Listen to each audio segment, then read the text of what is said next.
que dans l'alimentation, il y a une part de nature, une part de culture, une part de physiologie, de besoin de remplir une fonction physiologique, et puis il y a une part de culture qui est totalement fondamentale et qui serait absurde de négliger. Et clairement, le vin est une boisson non essentielle au sens physiologique. Personne n'a besoin de vin pour survivre, et pourtant c'est la boisson, une des boissons qui rassemble autour de la Méditerranée. Et ça, c'est juste pour rappeler effectivement que l'alimentation, ça se pense beaucoup. C'est là pour nourrir le corps, mais aussi nourrir l'esprit. Et à partir du moment où on boit ça, comme on dit souvent, avec modération, on a là toute l'utilité d'une des boissons phares du régime méditerranéen. Donc ce que je veux faire passer comme message, c'est surtout pas le message « buvez du vin », ça c'est absurde, mais c'est plutôt le message de dire que, là j'ai pris l'exemple du vin, mais on aurait pu prendre celui du pain, moins controversé, c'est aussi un aliment de partage. Ça se partage, hein, le co-pain, celui avec lequel on partage le pain. Et ben, le co-vin, c'est celui avec lequel on partage le vin. Et du moment qu'il y a du partage, ben, je dirais que le monde va bien. Moi, j'ai un faible pour l'huile d'olive, qui est un produit qui nous réunit nord-sud de la Méditerranée et qui peut créer donc des réseaux et des liens entre nous.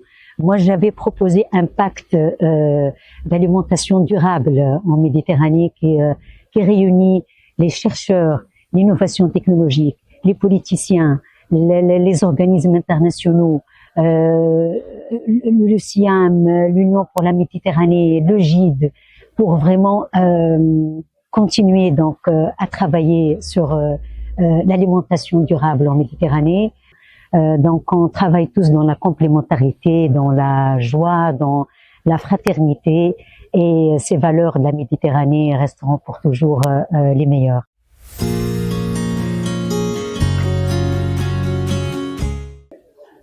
Les enjeux autour de l'alimentation en Méditerranée sont multiples et touchent finalement à tous les domaines et à tous les secteurs. Et on les a abordés, je pense, durant cette conférence. Ce qui était intéressant durant cette conférence, c'est le terme controverse qui est revenu souvent et qui est multiforme. Et justement, ça permet des regards croisés sur ces questions, un dialogue avec des points de vue différents, mais qui nous enrichissent parce qu'on a un regard différent sur ces questions-là. Voilà.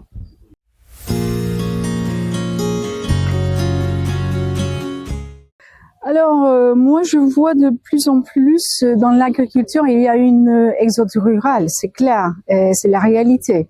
Mais de l'autre côté, il y a aussi des nouveaux venus. Il faut réconcilier les deux.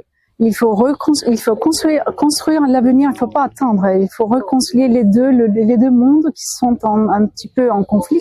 Il y a les anciens qui ont l'expérience, mais qui manquent des moyens de réinventer, d'inventer. Il y a les nouveaux venus qui ont une innovation, qui ont leur rêve de créer l'agriculture de l'avenir, de faire mieux. Donc, pourquoi pas les réconcilier dans une perspective économique et politique et sociale et puis même psychologique. Il n'y a pas de solution unique.